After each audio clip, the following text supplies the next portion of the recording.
আসসালামু আলাইকুম।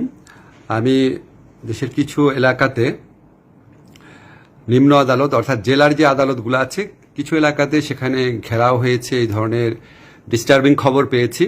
তো আমি যারা আন্দোলনকারী ছাত্র জনতা ভাই আছেন তাদের কাছে আমি একটা অনুরোধ করব, কোনো অবস্থাতেই জেলার কোনো আদালতে কোনো ধ্বংসযজ্ঞ বা নাশকতামূলক কাজ করবেন না, এবং সেখানে ঘেরাও করারও প্রয়োজন নাই।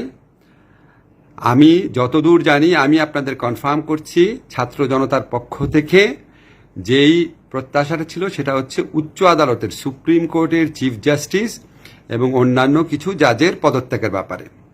নিম্ন আদালতের ব্যাপারে তাদের কোনো কর্মসূচি নাই, এবং এটা ভুল করে বা না জেনেই কেউ বলে দিতে পারে, কিন্তু আমি আপনাদের কনফার্ম করছি এই ধরনের কোনো কর্মসূচি অ্যাটলিস্ট আপাতত নাই। আপনারা কোনো অবস্থাতেই নিম্ন আদালতের কোনো রকম ক্ষতি করবেন না।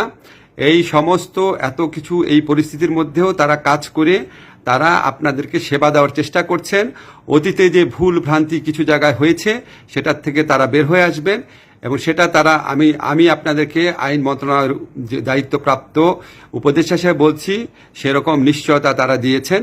এবং আপনারা যে কোনো মূল্যে আমাদের এই আদালত ব্যবস্থাকে, নিম্ন আদালতে যারা বিচারক আছেন তাদের নিরাপত্তার ব্যবস্থা করবেন, ভবনের নিরাপত্তার ব্যবস্থা করবেন। যারা উচ্ছৃঙ্খল জনতা আছে তাদেরকে বুঝিয়ে শান্ত করবেন। আপনারা প্লিজ আমার এই আহ্বান শুনবেন এবং সবাইকে এটা জানাবেন। ধন্যবাদ সবাইকে।